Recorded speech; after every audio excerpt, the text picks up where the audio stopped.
அன்புள்ள கும்பராசி அன்பர்களே வணக்கம். குருவனுடைய வக்கர பலன்களையும் சனி வக்கர நிவர்த்தி பலன்களையும் இரண்டையும் கலந்து நாம் பார்க்க போகிறோம். 500 ஆண்டுகளுக்கு பிறகு நடக்கும் அதிசயம், அற்புதம் இது. கும்பராசினருக்கு சனி வக்கர நிவர்த்தி அடைகிறார். கும்பராசினருக்கு தன குடும்ப வாக்குஸ்தானத்தில் 2 பாத சனியாக சஞ்சாரம் செய்கிறார். குடும்ப சனி, சனியின் 3ஆம் பார்வை 4ஆம் இடமாகிய ரிஷப ராசிக்கு ஏற்படுகிறது.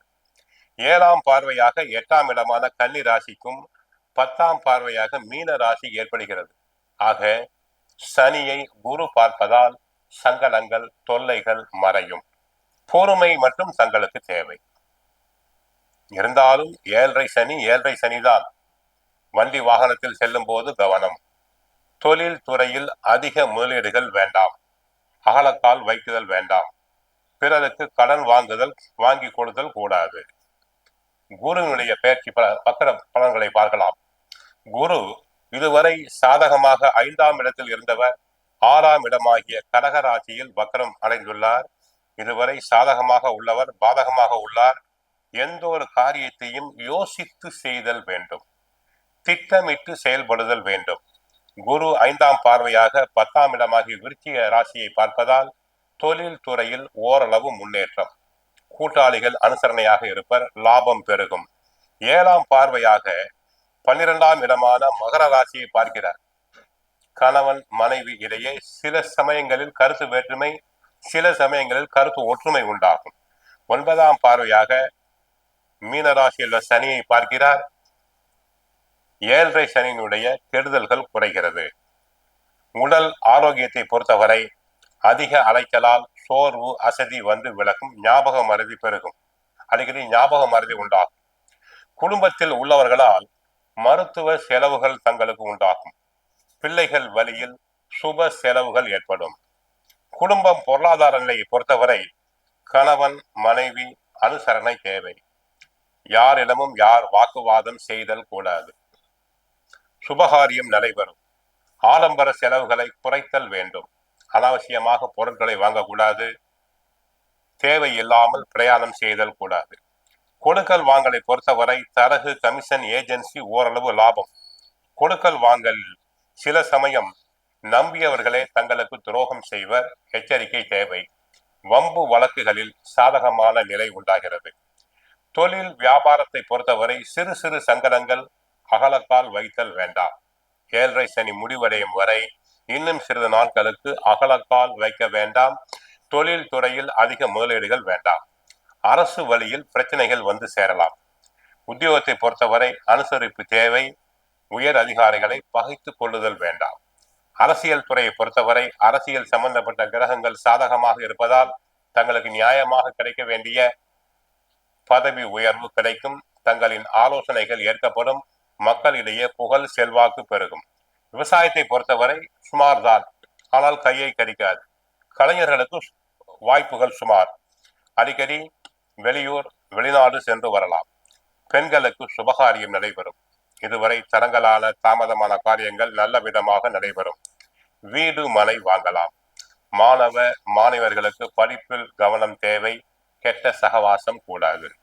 ஆக கும்பராசினர் கோவிலுக்கு சென்றால் ஆஞ்சநேயரை வழிபடுங்கள். நன்மைகள் பெருகும். வாழ்க வளமுடன். மங்களம் உண்டாகட்டும். கும்பராசி ஆன்மீக சகோதர சகோதரி, ஒரு அருமையான சந்தர்ப்பம்.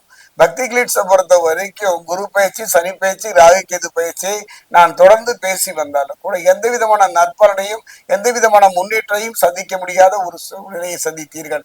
கவலையே பட வேண்டாம். குரு பகவானை பொறுத்த வரைக்கும் இப்ப அதிசாரமாயிருக்காரு. மிதுனத்திலிருந்து கடகம் நோக்கி நகர்ந்து கடக குருவாக இருக்கின்றார். இப்படிப்பட்ட ஒரு சூழ்நிலையில அந்த குருவுக்கு எவ்வாறு இருக்கும்? அதே நேரத்தில் சனி பகவானை பொறுத்த வரைக்கும் வக்ர நிவர்த்தி ஆகிவிட்டார். நவம்பர் மாதம் 16ஆம் தேதி பலனை தந்தாலும் கூட 28ஆம் தேதி முழுமையான நற்பலனை தருவார். இந்த இடைப்பட்ட காலத்துல கும்பராசியை பொறுத்த வரைக்கும் அவிட்டம் 3 நாதம். கும்பராசியை பொறுத்த வரைக்கும் சதயம்.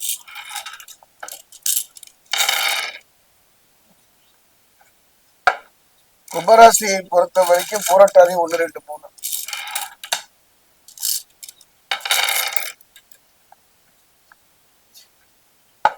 கும்பராசி ஆன்மீக சகோதர சகோதரிகளே, ஒரு அருமையான மாற்றத்தை தரக்கூடிய நிகழ்வு தான் இந்த சனி வக்ர நிவர்த்திகள். கவலைப்பட வேண்டாம், கண்கலங்க வேண்டாம், தெய்வம் துணை நிற்கும். ஆனால் கவலையும் கண்ணீரும் இல்லாத நிம்மதியான ஒரு வாழ்வு இந்த சனி வக்ர நிவர்த்தியில் அடைவீர்கள். அதே நேரத்துல தொழிலுக்கும் இவனே ஒரு காரணகர்த்தா. யாரு? கலத்திரக்காரர்கள் சுக்கிரன். அந்த வகையில வெளிநாடு வேலை கிடைப்பதற்கான முயற்சியில இறங்குவதற்கு சரியான தருணம். அதே நேரம் செவ்வாய் நலமாக இருப்பதால, உச்சத்தில் இருப்பதனால, செவ்வாய் மட்டும் துணை இருந்து விட்டாலே போதும், புரிந்து கொள்கின்ற ஒரு காரகத்தன்மை உடையவன். அரசு துறையில் ஆதாயம் பெறுவதற்கும் அயல்நாடுகளை சென்று வெற்றி பெறுவதற்கும் ஒரு அருமையான சந்தர்ப்பம். கும்பராசியை பொறுத்த வரைக்கும் இப்ப பாத சனியாக இருக்கின்றார். சனி வக்ர காலத்துல வக்ர நிவர்த்தியாகி ஜென்ம சனியாக வருகிறார். ஜென்ம சனியாகி விட்டார் என்றெல்லாம் கவலைப்படாதீர்கள். இந்த ஜென்ம சனி காலத்துல வெற்றியை நோக்கி நகர்ந்தவளையும் முன்னேற்றத்தை நோக்கி நகர்ந்தவளையும் என் வாழ்வில் சந்திருக்கீங்க. அந்த வகையில பார்க்கும்போது குரு பகவானுடைய பார்வை முன்னும் பின்னும் போய்விட்டது. பின்னும் பாத்தீங்கன்னா மகர ராசிக்கு, முன்னுன்னு பாத்துட்டீங்கன்னா மீன ராசிக்கு. அதே நேரம் பாத்தீங்கன்னா கும்பத்தில் இருந்து குரு பகவான் 5ல் அமர்ந்து, அதாவது குரு பகவானை பொறுத்த வரைக்கும் 4ஆம் வீட்டுல அர்த்தாஷ்டம குருவாகத்தான் இருக்கின்றார். அதே நேரம் பார்த்தீங்கன்னா 5ஆம் வீட்டுல குரு இருந்த அற்புதமான பலன்களை தந்தார். அவர் 6ல கடகத்துல சென்று மறைகின்றார். முன்ன இருந்த சிறப்பு இப்ப இல்லை. எத்தனையோ போராட்டம் இருந்தாலும் வெற்றியை சந்தித்தீர்கள். எத்தனையோ அவமானங்கள் துயரங்களை பெற்ற கூட நிம்மதியா வாழ்ந்தீங்க. அது நல்ல சுப நிகழ்வுகள்லாம் நடந்தது. அந்த குரு பகவான் கடகத்துல மறைகின்றார். 6ல் மறைகின்றது சற்று சங்கடத்தை தந்தாலும் கவலையே படாதீங்க. அதே நேரத்துல குரு பகவானுடைய முழுமையான அருளை பெறக்கூடிய சந்தர்ப்பம். யோசிங்க, வார்த்தை கொடுக்கும்போது கவனமா இருங்க. வார்த்தை தவறக்கூடிய, நாணயம் தவறக்கூடிய சூழ்நிலை இருப்பதனால எச்சரிக்கையா இருங்க. தானுண்டு தன் வேலையுண்டு இருந்து விட்டாலே போதும். அந்தரங்க விஷயத்தை யாற்றையும் சொல்லாம இருங்க.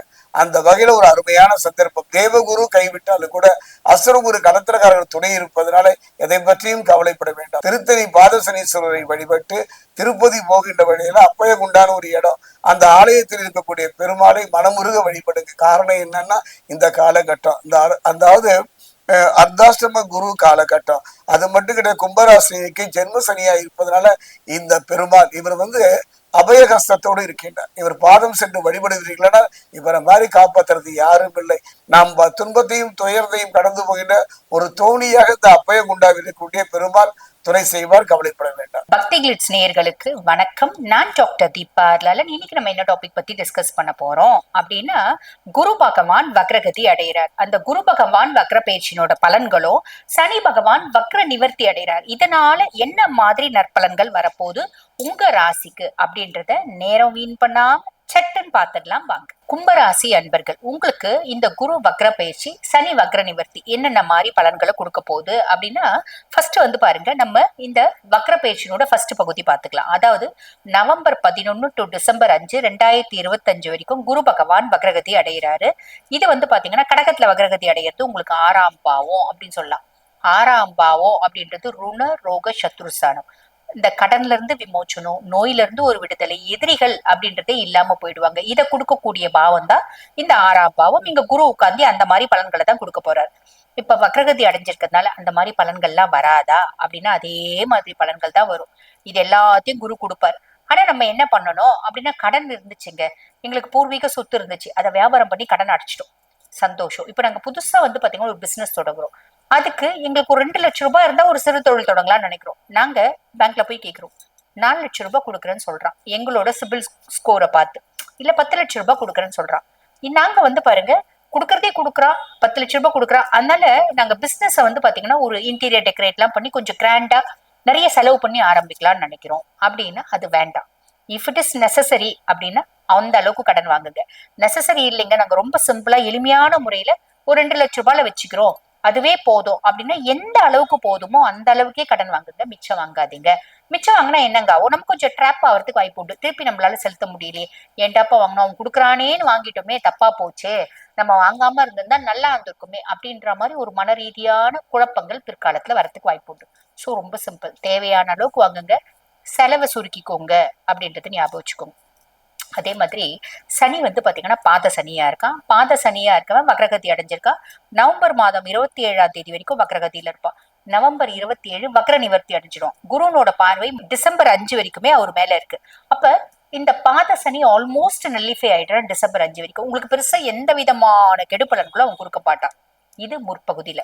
இப்ப பிற்பகுதி வரும் அப்படின்னு வச்சுக்கோங்களேன். டிசம்பர் 5, 2025 டு மார்ச் 11, 2026 வரைக்கும் வந்து பாத்தீங்கன்னா கும்பராசி அன்பர்கள் உங்களுக்கு குரு வந்து பாத்தீங்கன்னா 5ஆம் பாவத்துல.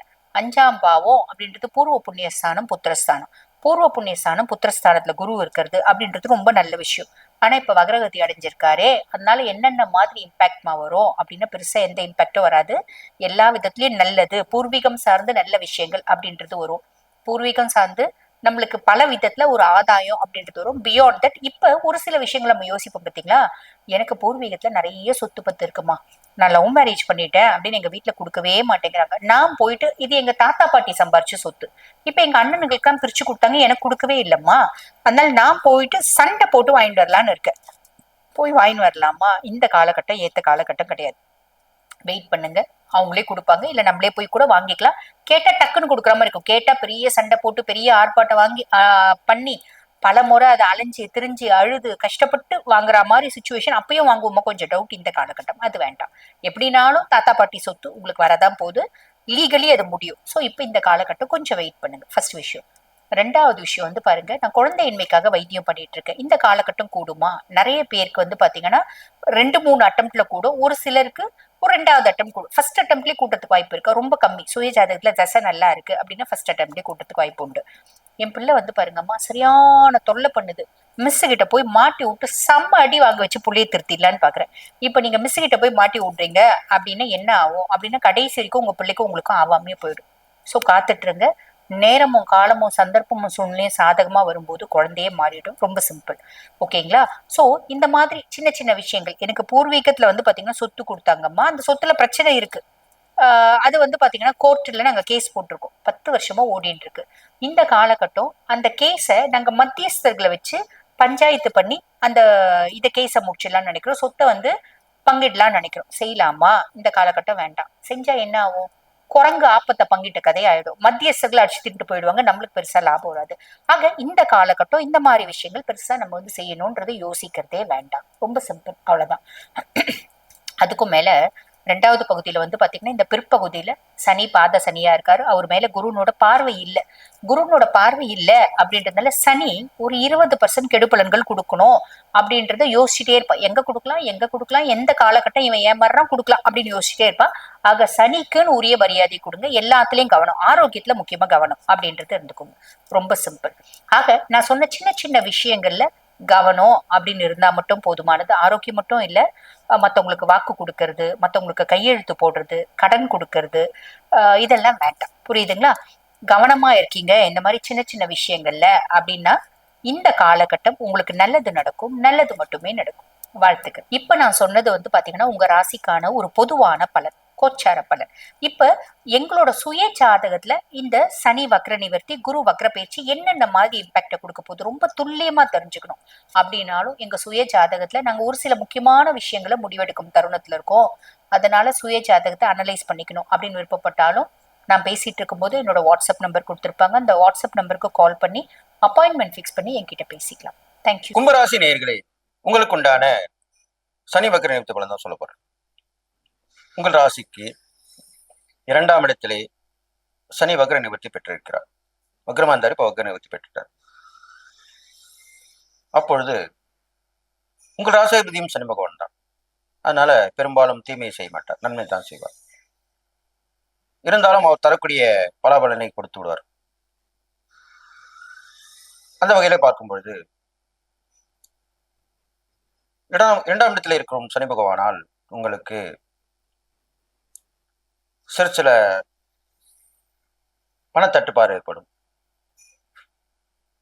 கடன் வாங்கி கடன் கொடுக்க நினைப்பீர்கள், அப்படிதான் அமையும். சில பேருக்கு அதிக வட்டியில் வாங்கியிருப்பார்கள், அவர்கள் குறைந்த வட்டியில் வாங்கி அந்த அதிக வட்டி கடனை அடைத்து விடுவார்கள். இது புரிஞ்சுட்டீங்களா? இது மாதிரி நடக்கும். இது பரவாயில்ல, ஓரளவுக்கு கொஞ்சம் பாரம் குறையுது இல்லையா? இது மாதிரி நடக்கும். அதே போன்றுதான் குடும்பத்திலே இருப்பவர்களுக்கும் அவர்கள் தேவை இருந்து பெருசா தான் கேட்டிருப்பாங்க, அது ஒரு சிறுசா செஞ்சு முடிச்சிருவீங்க. உதாரணத்துக்கு எனக்கு ஒரு நல்ல விலை உயர்ந்த ஆபரணம் வாங்கி கொடுன்னு கேட்டிருப்பாங்க.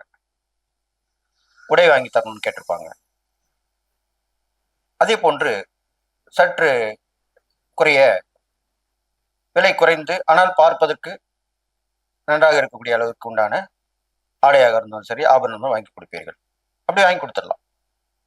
இது மாதிரிலாம் பண்ணலாம். அதுக்கெல்லாம் வழிமுறைகள் இருக்கு. இதுக்கெல்லாம் யோசித்து செயல்படணும், அவ்வளவுதான் விஷயம், வேற ஒன்றும் இல்லை. இது மாதிரி செய்து வரலாம் நீங்க. அடுத்ததாக படிப்புல கொஞ்சம் கவனக்குறைவாக ஏற்பட்டிருக்கும். அது டியூஷன் வச்சு படிச்சுக்கலாம். அந்த காலத்துலயுமே கூட்டு கல்வி அப்படின்னு சொல்லுவாங்க, குரூப் ஸ்டடின்னு சொல்லுவாங்க. ஒருத்தருக்கு வீட்டில் இருக்கவங்களா பார்த்துக்கலாம். இப்பெல்லாம் வந்து செல்போன் வந்ததுலேருந்து சும்மா படிப்பாங்க, கொஞ்ச நேரம் பார்த்துட்டு அப்புறம் செல்போன் எடுத்து வச்சுப்பாங்க. எந்த ஃப்ரெண்ட்ஸும் வேண்டாம், எந்த ரிலேஷன்ஷிப்பும் வேண்டாம். அப்படிதான் இப்போ உள்ள காலகட்டங்கள் வந்துட்டு இருக்கு. அப்போதான் பக்கத்து வீடு எதிர் வீட்டில் இருக்கிற பசங்களோட இவங்கள கிளாஸ் படிக்கிறவங்களா இருப்பாங்க, இல்லை பக்கத்துல இருப்பாங்க. அவங்க வீட்டில் போய் தங்கி படிப்பாங்க. அவங்க இல்லை, அந்த பசங்க வந்து இவங்க வீட்டில் வந்து படிக்கும். இதுதான் குரூப் ஸ்டடின்னு சொல்லுவாங்க. அது மாதிரி எல்லாமே படிக்கலாம். அது மாதிரி படித்து வரலாம். இது மாதிரி செய்யலாம் இந்த கும்பராசிக்காரர் பிறந்தவர்களுக்கு. அடுத்ததா பார்த்தீங்கன்னா 4ஆம் இடத்தை பார்க்கிறார். 4ஆம் இடத்தை பார்ப்பதால் நல்ல ஆரோக்கியம் வகையிலே முன்னேற்றமான விஷயங்கள் நடக்கும். நல்லா சாப்பிடுவீங்க, தூங்குவீங்க, அவ்வளவுதான். அது இருந்தால நோய் நொடி வர்றது குறைவா இருக்கும். வாகன லாபம் ஏற்படும். அடிக்கடி வாகன பலன்கள் உங்களுக்கு கிடைக்கும். பிரயாணங்கள் ஏற்படும். நட்பு உறவு மூலமா நல்ல விஷயம் நடக்கும். எல்லாமே நடக்கும். எப்ப பார்த்தாலுமே சந்தோஷமான மனநிலை இருப்பீங்க. எல்லாமே 4ஆம் இடத்துக்கு உண்டான பலனா சொல்லப்பட்டிருக்கு. அடுத்தது பார்த்தீங்கன்னாக்கா உங்கள் ராசிக்கு விபத்து கண்டங்கள் அப்படி இருக்கிற வந்து அதெல்லாம் நிவர்த்தி பண்ணுவார். தலைக்கு வந்து தலைப்பாடு போயிடும், அப்படிதான் சொல்லப்பட்டிருக்கு. அந்த மாதிரிலாம் விஷயங்கள் ஏற்படும், விலகி போயிடும். ஆயுள் தீர்க்கம் ஏற்படும். தெய்வ வழிபாடு தொடர்ந்து செய்து வருவீர்கள். ஜீவ சமாதி தரிசனம் நன்மையை கொடுக்கும். சித்தர்கள் தரிசனம், மகான்கள் தரிசனம், இதெல்லாமே நீங்க செயல்பட்டு வரலாம். கண்டிப்பா நன்மை நடக்கும். இதெல்லாமே கும்பராசிக்காரங்களுக்கு ஏற்படக்கூடிய விஷயமா சொல்லப்பட்டிருக்கு. இது இல்லாமல் உங்களுக்கு நல்ல லாபகரமான விஷயங்கள் நடக்கக்கூடிய அம்சமா இருக்க போகுது. பெரிய மனித தொடர்பு கிடைக்கும். முன்னோர்களுடைய ஆசீர்வாதம் கிடைக்கும். இதெல்லாமே எல்லாருக்கும் கிடைக்காது, ஒரு சில பேர் தான் கிடைக்கும். அந்த வகையில இப்போ உங்களுக்கு கிடைக்க போகுது. நல்ல விஷயங்களா தான் இருப்பீங்க. நல்ல விஷயங்களை செயல்படுத்துவீங்க. நல்ல வாய்ப்புகள் உங்களை தேடி வரும். எல்லாமே நடக்கும். உங்க ராசாதிபதியும் சனி பகவான் தனி. அப்போ சனி வக்ரத்துல சொல்லிட்டு வரும்போது எல்லாம் வல்ல பெருமான் சிவபெருமானை வணங்கி வழிபட்டு வரலாம். பொதுவாக கும்பராசியில பிறந்தவங்க ஒரு முறை கும்பகோணத்தில் இருக்கக்கூடிய கும்பேஸ்வரர் அப்படின்ற ஈஸ்வரனை வணங்கி வழிபட்டு வரலாம். ஒரு முறை சென்று வரலாம். அருகாமையிலோடு அடிக்கடி சென்று வரலாம். தூரமாக இருப்பவர்கள் ஒரு முறை சென்று வரலாம். கும்பேஸ்வரர் வணங்கி வழிபட்டிருந்தால் எல்லா வகையிலுமே ஏற்றமான பலன் கிடைக்கும் உங்களுக்கு. தொடர்ந்து சனிக்கிழமை தோறும் சனீஸ்வரன் பகவானை எல்வில கேட்டு வழிபடலாம். சனி பகவான் பிரசித்தி பெற்ற ஸ்தலங்கள் சென்று வரலாம். மாற்றுத்திறனாளிகளுக்கு உண்ண உணவு, உடுக்க உடை கொடுக்கலாம். அவர்கள் தங்குவதற்கு இடம் உங்களால் செய்ய முடிந்தால் அதை செய்து தரலாம். அவர்கள் சந்தோஷப்பட்ட மாதிரி நடந்துக்கணும், அவ்வளவுதான் விஷயம். இதெல்லாம் பண்ணாலே உங்களுக்கு நல்ல எண்ணம் இருக்கும். உங்கள் திறமையை கண்டிப்பாக வெளிப்படக்கூடிய காலகட்டமாக தான் இப்போ இருக்க போகுது. சனி வக்ர நிவர்த்தி பலன்ல சனி வக்ரமா இருப்ப இதை கண்டுக்க மாட்டார், கம்முன்னு தான் இருப்பார். சனி வக்ர நிவர்த்தி ஆன பிறகு தன்னுடைய நிலை அறிந்து அருளை வாரி வழங்குவார். அதுதான் வக்ர நிவர்த்தி ஆகுதுன்னு அர்த்தம். இதனால் வரைக்கும் ஏனோ தானே இருந்திருப்பார். இப்ப அவருக்கு உண்டான ஆதிபத்திய பலன்கள் இருக்கு, ஸ்தான பலன் இருக்கு, பார்வை பலன் இருக்கு. இதெல்லாமே அவர் கரெக்டாக கொடுக்கணும் இல்லையா? சனி பகவான் என்பது நீதியை நிலைநாட்டக்கூடிய ஒரு கிரகம் என்று சொல்லப்பட்டிருக்கு. ஸோ அந்த மாதிரி அவர் கண்டிப்பா நன்மையை கண்டிப்பாக செய்வார். உங்களுக்கு என்ன கொடுக்கணும்னு இருக்காரோ அது கண்டிப்பாக கொடுத்துருவார். பெரும்பாலும் கும்பராசிக்காரங்களுக்கு நன்மை தான் செய்வார். உங்கள் ராசி அதிபதியாக இருக்கும் பட்சத்திலே. இவ்வாறாக இந்த சனி வக்ர உங்களுக்கு நன்மை செய்யப்போன்னு சொல்லி கும்பராசியில் பிறந்தவர்கள் இந்த சனி வக்ர நிவர்த்தி காலத்தில இருந்து உங்கள் திறமை வெளிப்பட்டு தன்னம்பிக்கையுடன் துணிச்சலுடன் எல்லா வகையான ஏற்றத்துடன் வளம் வந்து எல்லா வகையான உதவிகளும் பெற்று அடிக்கடி தான தர்மங்கள் செய்து உங்களுடைய முக்கியமான விஷயங்களை நீங்கள் பலனடைந்து நம்பிக்கையுடன் எல்லாமல்ல எம்பெருமானை வணங்கி வந்தீர்களானால் உங்களுக்கு இந்த சனி வக்ர நிவர்த்தி பலன்கள் கண்டிப்பாக நன்மை செய்யும் என்று சொல்லி எல்லா நலமும் வளம் பெற்று வாழ்வீர்கள் சொல்லி வாழ்த்தி விடைபெறுகிறேன். நன்றி, வணக்கம்.